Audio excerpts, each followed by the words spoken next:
السلام عليكم ورحمة الله وبركاته. الفاتحة. أعوذ بالله من الشيطان الرجيم. بسم الله الرحمن الرحيم. الحمد لله رب العالمين الرحمن الرحيم مالك يوم الدين. إياك نعبد وإياك نستعين اهدنا الصراط المستقيم صراط الذين أنعمت عليهم غير المغضوب عليهم ولا الضالين آمين. أعوذ بالله من الشيطان الرجيم. بسم الله الرحمن الرحيم. الحمد لله رب العالمين وبه نستعين ونصلي ونسلم على هذا النبي الكريم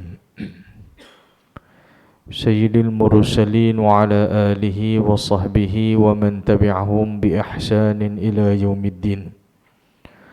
ولا حول ولا قوة إلا بالله العلي العظيم. ولا حول ولا قوة إلا بالله العلي العظيم. ولا حول ولا قوة إلا بالله العلي العظيم. وحسبنا الله ونعم الوكيل. وبعد.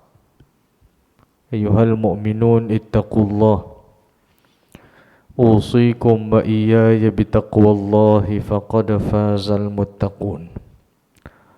Tuan-tuan yang dimuliakan Allah Subhanahu wa taala, insya-Allah pada malam ini menyambung siri kuliah pengajian kita. Kita menggunakan kitab Bahrul Mazi juzuk 17. Bahrul Mazi juzuk 17, kita sambung kepada bab yang ke-22 muka surat 159. Muka surat 159. Tajuk baru katanya babu ma jaa fil qanaah.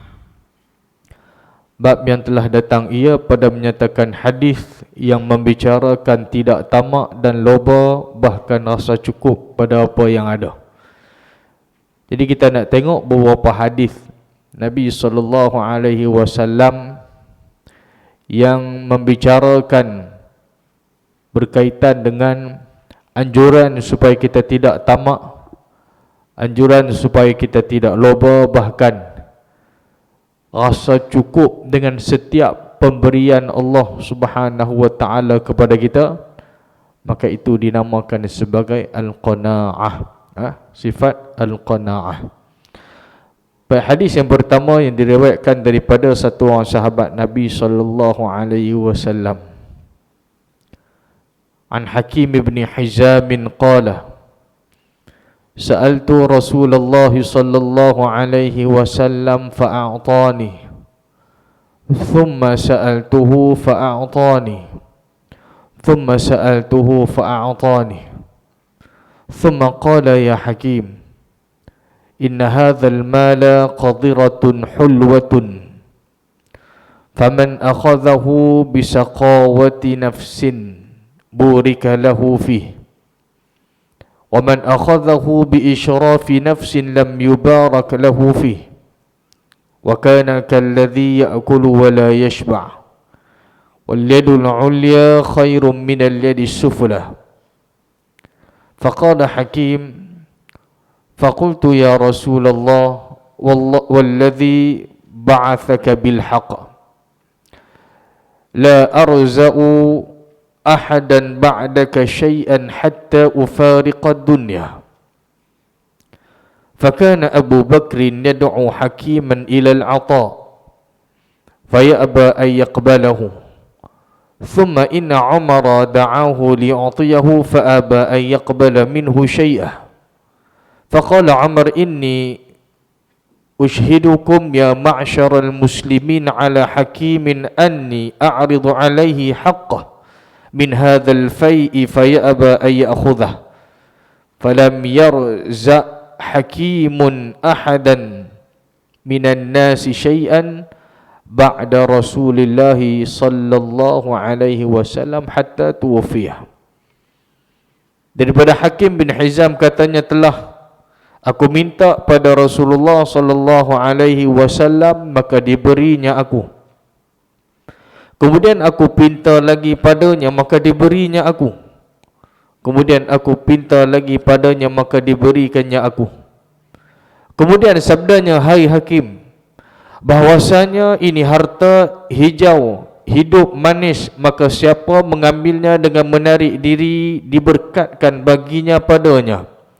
Dan siapa mengambilnya dengan mengemukakan diri, tiada diberkatkan baginya padanya.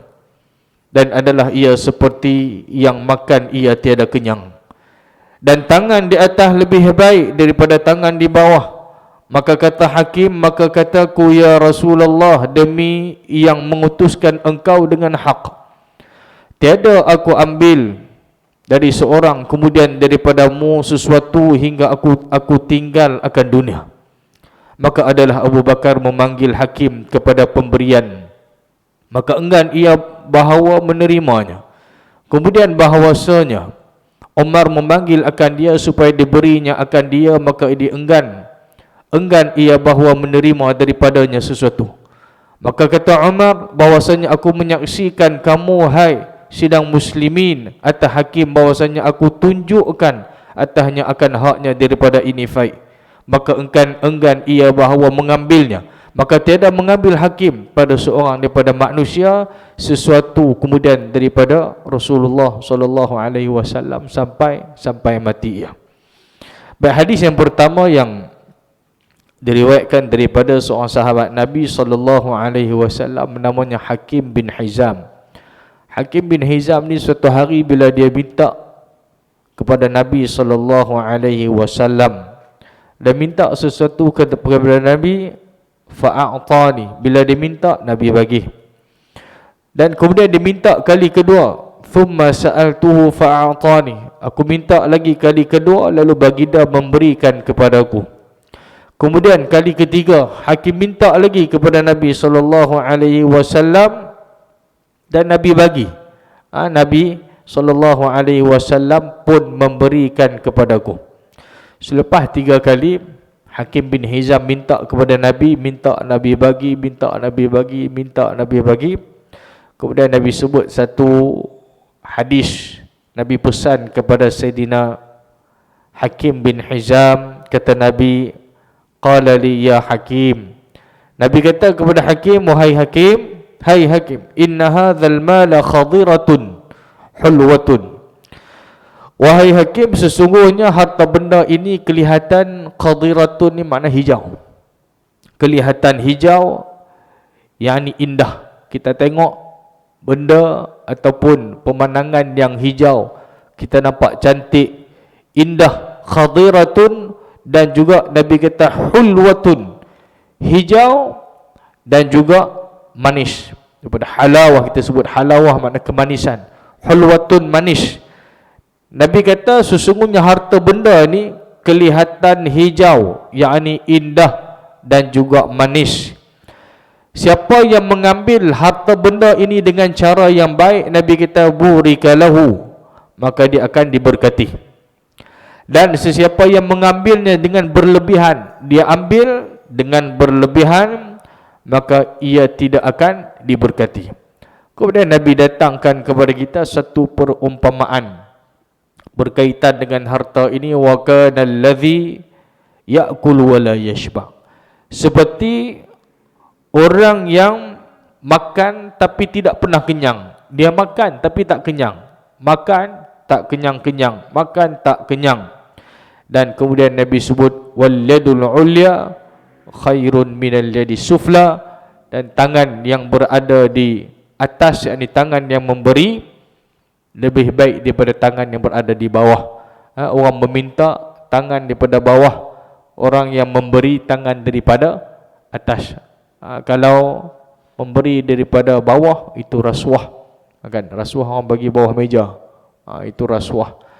Jadi dalam hadis ini kita lihat bahawa Nabi ajarkan kepada kita supaya umat Nabi ini banyak memberi daripada banyak meminta.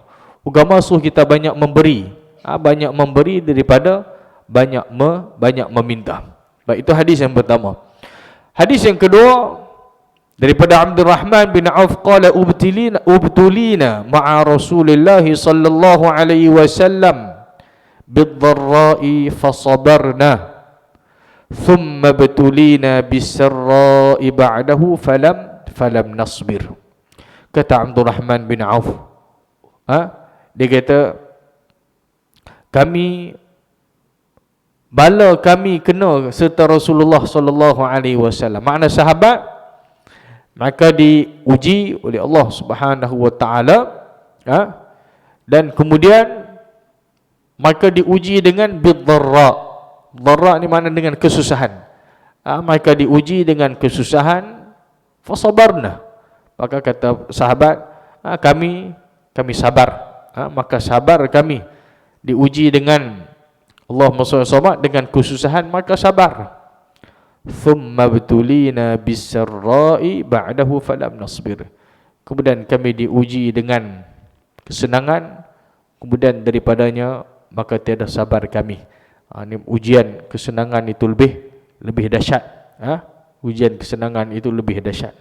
Hadis yang ketiga daripada Sayyidina Anas bin Malik qala Rasulullah sallallahu alaihi wasallam, man kanatil akhiratu hammahu ja'ala Allahu ghinahu fi qalbihi wa jama'a lahu shamlah wa atathu ad-dunya wa hiya raghibah. وَمَنْ كَانَتِ الدُّنْيَا هَمَّهُ جَعَلَ اللَّهُ فَقْرَهُ بَيْنَ عَيْنَيْهِ وَفَرَّقَ عَلَيْهِ شَمْلَهُ وَلَمْ يَأْتِهِ مِنَ الدُّنْيَا إِلَّا مَا قُدِّرَ لَهُ أو كما قال النبي صلى الله عليه وسلم.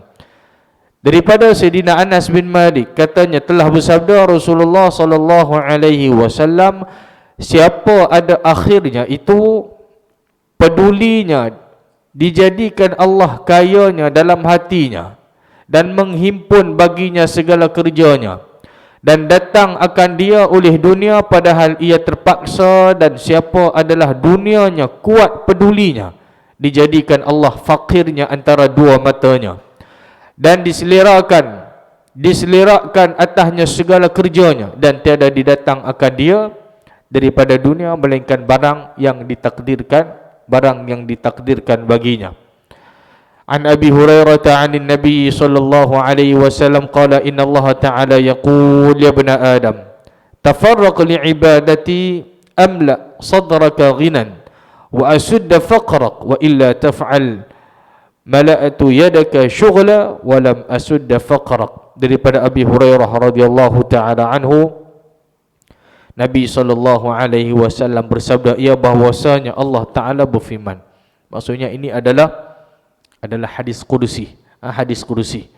Allah Ta'ala berfirman, hai anak Adam, sesungguhnya peduli kamu bagi ibadatku, aku penuhkan dadamu kaya dan aku tutup fakir kamu, dan jika tidak engkau perbuat, aku penuhkan tanganmu kerja, dia tidak dan tiada aku tutup fakir kamu. Baik. Kata tahu di kitab kita, ketahuilah kiranya ya saudaraku, adalah loba dan tamak itu setengah daripada sifat yang keji bagi manusia. Okey. Pertama sekali, tuan kitab kita nak beritahu bahawa siapa yang memiliki sifat tamak, sifat loba adalah satu sifat yang dikeji oleh syarak. Agama kita tak suka. Sifat tamak, loba ini sifat yang tidak disukai oleh syarak, oleh agama kita.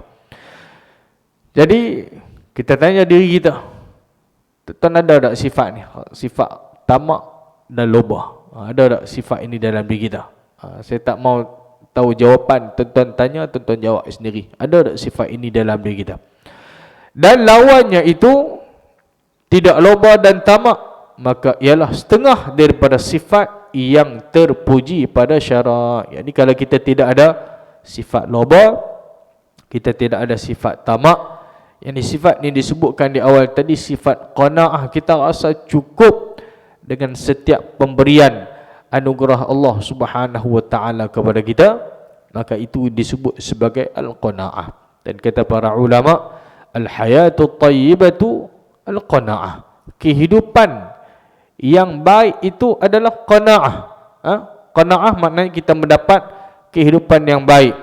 Dan yang demikian itulah disuruh oleh syarak kita serta memecut ia atas yang demikian itu, sebagai datang kabarnya di dalam hadis yang dikeluarkan oleh Abu Isa At-Tirmizi dengan katanya an Hakim bin Hizam qala sa'altu Rasulullah sallallahu alaihi wasallam fa'atani thumma sa'altuhu fa'atani thumma sa'altuhu fa'atani.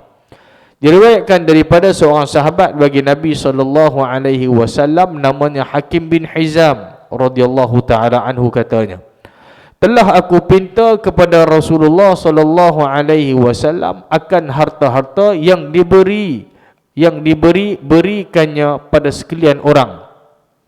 Maka diberinya aku sebagaimana ia memberi orang-orang, lalu aku tidak puas hati akan pemberiannya itu, bahkan sentiasa berhajat lagi kepadanya. Kemudian daripada itu aku pinta lagi kepadanya, maka diberi Nabi akan aku, kemudian aku pinta lagi, lalu diberinya juga lagi. Baik, ini yang kata Nabi. Nabi ini kalau ada orang meminta, apa yang ada dekat Nabi, Nabi bagi. Kalau orang puji Nabi, cakap Nabi, pakaian Nabi, jubah Nabi cantik, Nabi kata nak, ambil, Nabi tak sayang kepada pakaian tu. Maksudnya, kalau orang puji dekat Nabi, nak satu benda, dia kata cantik wahai Rasulullah, Nabi kata nak, Nabi bagi. Kerana Nabi tak sayang harta benda. Kita puji 40 kali tak bagi-bagi, tuan-tuan sekalian. Sebab apa? Sebab kita ada sifat tamak, kita ada sifat loba, kita tidak memiliki sifat qanaah dalam diri. Jadi Nabi bila sahabat tadi minta, Nabi bagi. Minta sampai 3 kali, Nabi bagi. Bila dah cukup 3 kali, Nabi tengok Hakim bin Hizam ni memang jenis suka meminta sampai 3 kali, tak pernah cukup. Tak pernah cukup. Maka Nabi memberikan satu nasihat dan peringatan kepada Hakim bin Hizam. Nabi kata, ya Hakim, wahai Hakim, inna hadzal mala khadiratun hulwatun faman akhadhahu bisaqawati nafsin burika lahu fih wa man akhadhahu bi isyrafi nafsin lam yubarak lahu fih wa kana kalladhi ya'kul wala yashba'. Kemudian bersabda Nabi SAW akan hendak mengajarnya dan memberi ingat akan diri hakim itu supaya tiada lekat kepadanya tabiat loba dan tamak itu kepadanya. Jadi Nabi bagi nasihat. Nabi bagi nasihat kepada hakim supaya, wahai hakim, jangan ada sifat tamak, jangan ada sifat loba dalam diri ini. Nabi kata, hai hakim, bahwasanya harta benda ini, Nabi kata, semacam buah-buahan yang hidup hijau, yang hijau hidup rupanya, lagi manis rasanya, sangat suka dan gemar nafsu kepadanya, dan loba dan tamak ia. Suka kepada benda-benda yang indah, benda-benda yang hijau, seperti buah-buahan, buah-buahan. Maka apabila ada sesuatu hijau, hidup ini pun sudah cenderung nafsu kepadanya. Tu kalau kata satu keindahan hijau yang indah, nafsu akan cenderung kepadanya, ni suka kepadanya. Cuba bayangkan, kata tuan kitab kita, apatah lagi apabila dihimpun elok rupa dan manis rasa, maka hendaklah kamu akan ambil dia dengan memelihara muka daripada malu, dengan Allahumma salli Muhammad, dengan sebab dinampak orang kamu loba dan juga tamak. Bila nampak benda hak kita suka, kita akan jadi seronok, kita suka, dan baiklah mula perasaan rasa tamak, rasa loba. Orang bagi rasa tak cukup, nak lagi orang bagi rasa nak lagi. Tidak cukup sesuatu yang diberi dengan sekali minta. Sekali minta tak cukup, nak minta lagi. Bahkan beberapa kali minta, maka sekali minta itu pun sudah tidak baik, apatah lagi lebih daripada itu. Kita orang meminta derma, minta sedekah, sekali minta okey ya, bagi ya, kan. Dia bawa main rombongan dia pula ketuk rumah kita. Dia kata tu, pergi rumah ustaz tu, tadi ustaz tu bagi RM50. Dia beritahu kawan dia mai bagi tahu dekat kawan dia pula, kan, ni pergi rumah haji ni duit banyak, kan. Dia pun pergi, kan. Sekali bagi okey, sekali bagi okey. Dia mai 2 kali, 3 kali, 4 kali, mai semua perut dah. Tu dia, jenis suka meminta-minta. Dia main minta lagi, dah sekali bagi, yang tu okey lagi, yang dapat hak awal main minta, repeat kali kedua pula, main minta kali kedua. Kata dia berat ni, memang jenis suka meminta-minta. Maka sekali minta itu pun sudah tidak baik, sekali minta tu pun dah tidak baik, apatah lagi minta lebih daripada itu. Sebab apa yang kata jadi tak baik, tak elok tu tuan-tuan sekalian? Dia bukan sampai hukum jadi haram. Hukum sampai jadi haram kita nak minta-minta ni. Tapi agama kita benar ni tak elok. Kalau boleh elak, elak. Sebab agama suruh banyak memberi daripada banyak meminta. Sebab pun aku kata kepadamu demikian, kerana sesiapa mengambil harta itu dengan menarik diri, malukan dapat harta dengan senang lenang dan ditunjuk orang bukannya dengan jalan terpuji. Dahlah kerja apa pun tak, pergi duk minta-minta, duk senang-senang, duk tunjuk pula. Bahkan Allahumma salli ala Muhammad, nescaya harta yang diambil itu diberkatkan Tuhan padanya, dan sesiapa yang mengambil harta itu dengan kemukakan diri dan dizahirkan dia seperti segala orang-orang yang meminta sedekah itu, nescaya tiada diberkatkan baginya pada harta itu. Jenis suka meminta, letak tabung, dia tunggu di mana? Dia tunggu dekat bank, dekat ATM, orang nak pergi ambil duit, duit gaji masuk, dia pun tunggu letak dia punya tabung. Kan tengok pula hak mai tu ustaz pakai kopiah putih, takkan tak bagi, kan? Dia pun tunggu depan bank, kan? Selepas subuh orang habis kuliah, dia dah terpacak dah depan bank tu. Kita kata, dia ni tak dengar kuliah kah? Memang dia tunggu depan bank, kerja dia tunggu depan bank. Orang nak ambil duit, orang nak masuk duit, dia dah terpacak tunggu dekat situ dah. Sambil letak kerusi satu, tabung satu, tasbih satu, duk pegang kan, pegang tasbih kan. Tabung tu tak tahulah tabung apa, tahfiz mana pun kita tak tahu, kan. Jadi hari ni ramai orang yang ambil kesempatan macam itulah. Kadang budak-budak, saya sebut dah dulu, kadang budak-budak tahfiz disuruh untuk bawa tabung pergi kutip duit, minta sumbangan dan sebagainya. Kerja pelajar tahfiz ni bukan pergi kutip derma, kutip duit. Kerja pelajar tahfiz ni mengaji, hafal Quran. Yang cari duit tu pihak pengurusan, bendahari, mereka yang bertungkus lumus cari sumbangan, dana dan sebagainya. Bukan budak tahfiz duk pergi kerja, kita pergi hantar dia pergi kutip duit. Tu salah, kan? Entah betul tak betul, entah hafiz betul pun kita tak. Bila tanya hafal Quran tak, kita tak suruh dia baca surah Al-Fatihah, Fatihah dia boleh baca. Kita suruh baca surah Al-Imran, surah An-Nisa, nganga dia. Hafal Quran, betul hafiz, suruh baca Quran. Baca surah Baqarah, tak boleh. Kita bagi duit sumbangan tadi pun bukan nak bagi sumbangan derma dekat tabung tu, bagi habuan dia nak makan. Dia kata tak boleh. Kita ada orang duk tengok, duk perhati. Orang tu duk main hantar dia tu, duk tengok dia ni buat kerja ke tak buat kerja, kan? Sampai macam tu sekali.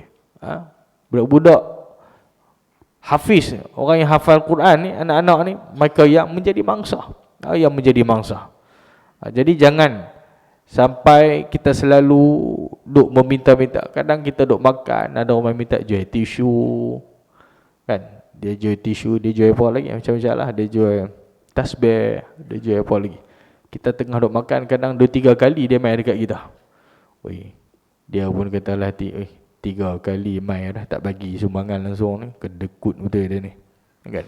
Dia kata dekat kita pula kedekut, kan? Dia duk main minta, main bawa tongkat, pakai spek mata hitam, buta, katanya buta, kan? Cerita Ustaz Abdullah Khairi, keajaiban sedekah ni hebat, tuan-tuan sekalian. Allah Ta'ala tunjuk bila yang mai tu buta, spek mata hitam, pakai tongkat. Ustaz Abdullah Khairi pun bagi sedikit sumbangan, alhamdulillah, kan? Dia pun terima kasih semua. Balik, bila dah balik jalan, Ustaz ni tunggu tengok, duk perhatilah orang buta ni. Lintah jalan, kan? Lintah jalan, buka spek, tengok kiri kanan, buang tongkat. Itulah keajaiban sedekah. Dia boleh nampak terus. Selepas dapat sedekah tadi, mata dia terus nampak. Makna dia bohong lah, dia tak buta pun. Dia pergi duduk pakai tongkat, duduk pergi pakai spek mata hitam apa semua tu. Puan kita tengok dari jauh, dari litah jalan, bagus punya buka spek, tengok kiri kanan, hang boleh tengok pula. Tadi dengan duk pegang-pegang dengan tongkat apa semua, buat-buat tak boleh jalan, tak nampak. Tiba-tiba nampak pula. Sebab apa? Sebab berkat sedekah tadi, mata dia boleh lihat. Itu keajaiban sedekah tu sekalian. Tengok buat main. Atas dunia Allah Ta'ala dah tunjuk lah. Jadi banyak orang ambil kesempatan macam ni. Jadi bila banyak meminta ni, sampai orang tengok, dia ni tengok tubuh badan sihat, tengok muda lagi, kuat lagi, tapi duk minta-minta sedekah. Pergilah cari kerja, usaha. Agama suruh kita usaha, kerja untuk nak dapat sesuatu rezeki. Baik, tuan-tuan yang dimuliakan Allah Ta'ala sekalian, kemudian dia kata, nescaya tiada diberkatkan baginya pada harta itu, dan adalah orang yang demikian itu bertabiat dia sebagai tabiat orang yang sentiasa lapar. Sentiasa lapar, sikit-sikit lapar, maka makan pun beberapa kali tiada kenyang.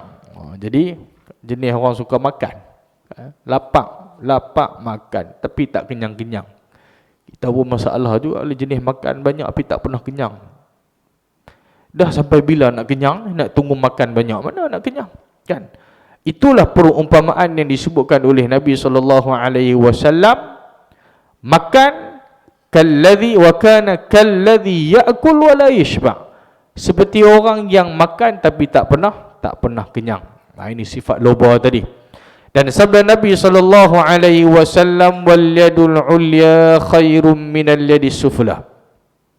Dan bermula tangan di atas itu lebih baik daripada tangan yang berada di bawah. Yakni tangan yang memberi itu lebih baik daripada tangan yang meminta. Baik. Kemudian masalah, dia kata meminta itu terkeji ia pada syarak, sebagaimana yang dikabarkan oleh Nabi SAW di dalam hadis tersebut, di dalam masalah 86 itu. Dan perangai yang lebih baik iaitu perangai memberi, kerana orang yang memberi itu mulia dan sukacita. Ini.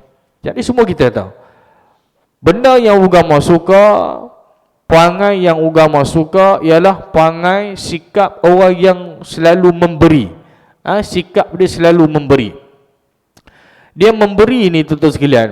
Satu orang yang suka sedekah, suka memberi, suka infak dan sebagainya, sedekah subuh, dia adalah satu sikap. Dia adalah satu sikap yang ada pada diri seorang. Satu orang kalau dia kaya, tapi kalau sikap dia jenis tak suka memberi, duit banyak pun dia takkan sedekah. Betul tak? Sebab dia tidak ada sikap memberi. Jadi satu orang walaupun duit tak banyak, tapi dia suka sedekah, dia suka memberi, tak tunggu kaya, dia boleh sedekah, dia boleh bantu orang, dia boleh infak. Setiap kali datang solat subuh, dia sedekah subuh setiap hari. Tak banyak, berapa sedekah? Malulah nak abang ustaz, sikit je, RM1. Tapi RM1 dia buat setiap hari. Dan tuan, amalan yang Allah Ta'ala suka, amalan yang Nabi suka, ialah amalan yang dilakukan secara konsisten dan istiqamah walaupun sedikit. Macam sedekah tadi dah, tak banyak, RM1 tapi setiap hari buat.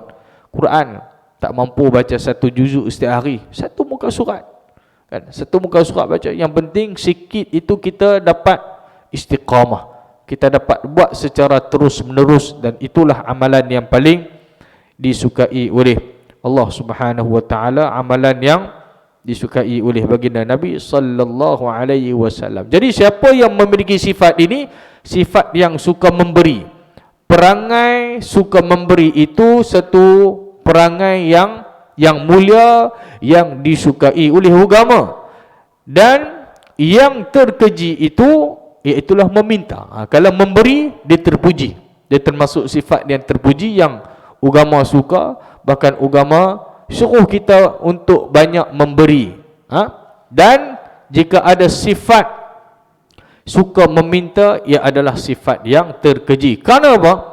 Kerana meminta itu melazimkan rendah, melazimkan diri rendah dan hina, dan mengajar diri pelbagai tebal muka dan tidak malu, tidak bermalu, dan kurang biadab, dan harta yang dapat tidak berkat kerana barang yang dapat dengan tiada penat lelah dan tidak mengeluarkan titik peluh itu kurang indah kepadanya daripada harta yang dapat dengan tidak jalan meminta. Baik. Minta ni yalah, satu tak kerja, minta free pula. Gitu, minta free. Dah tak kena bayar, orang bagi free. Kan? Jadi Allahumma salli ala Muhammad, bila banyak meminta, dia kata tadi Allahumma salli ala sayyidina Muhammad, boleh merendahkan diri kita. Jadi tak elok muka pun nak kena pergi tebal, jadi tebal nak kena minta. Jadi hilang rasa malu, nak kena pergi minta, nak pergi minta derma, minta sedekah dan sebagainya. Jadi harta yang dapat dengan tidak jalan meminta, dia kata mahulah harta yang dapat saja-saja itu perginya dan habisnya dengan mudah dan tidak timbang rasa kepadanya sahaja. Nak rasa apa? Bukan harta hak dia dapat tadi daripada hasil titik peluh dia, orang bagi, orang sedekah. Kalau dia tak mau pun dia buang. Sebab apa? Bukan dia beli, bukan duit dia. Beza dengan harta hak kita sendiri usaha, kita pergi cari rezeki, penat lelah, keluar pagi, balik petang, balik tengah malam, nak cari duit, nak cari rezeki, nak sara hidup anak, keluarga dan sebagainya. Kita akan rasa betapa besarnya nikmat tersebut dan kita tidak akan membazir. Dengan sebab itulah dia kata sudahlah nafsu itu tidak puas ia dan tidak cukup, mahu lagi harta itu. Apakala pergi pula meminta sekali, kemudian daripada sekali jadilah seperti lapar anjing. Seperti mana anjing? Anjing orang bagi, dia mai lagi meminta lagi. Ini perumpamaannya. Tiap-tiap kali ditambah beri, bertambah lapar ia. Dah bagi dah, tak cukup. Silap tak bagi, dia mai gigit kita pula. Mai minta lagi. Dah bagi dah, tak cukup. Minta lagi. Lapar, bagi, minta lagi. Tidak ia kenyang-kenyang dan tidak cukup pada dengan yang diberi itu. Maka hendaklah tiap-tiap orang yang berakal jangan diajar diri meminta apa sesuatu pada orang. Ini agama ajar. Jangan duk biasa diri duk minta dekat orang. Sikit-sikit nak minta. Dah minta free pula tu lagi. Kan? Dan dah orang bagi satu dah tanya, tak ada lagi ke? Boleh bagi lagi ke? Minta lagi. Orang dah bagi dah, tanya lagi, ada lagi dah? Ni. Dan kerana apabila sudah terasa sedap pada kali yang pertama, mahulah ia memperbuat 2 kali, dan apabila sudah berbuat beberapa kali, mahulah ia lekat sedapnya itu, tidak peduli lagi akan diri semacam hampah dan juga kuli. Tak ada apa nilai. Jadi dia akan menjadi hina. Orang akan pandang tak elok. Jadi Allah SWT sikap memberi itu adalah sifat yang terpuji, yang disukai oleh syarak, oleh agama kita. Masalah berikutnya, menerima pengajaran dan ingatan itu seyogianya, tidak ditolak sekali-kali dan diamalkan sebagai pengajaran. Tuan-tuan, bila Nabi pesan kepada Sayyidina Hakim bin Hizam, pesanan Nabi tu yang membuatkan menusuk di dalam hati, dalam diri Hakim bin Hizam, sehingga dia kata, lepas ni aku tak mau minta dah, apa pun orang nak bagi tak mau dah sampai aku mati. Sampai macam tu.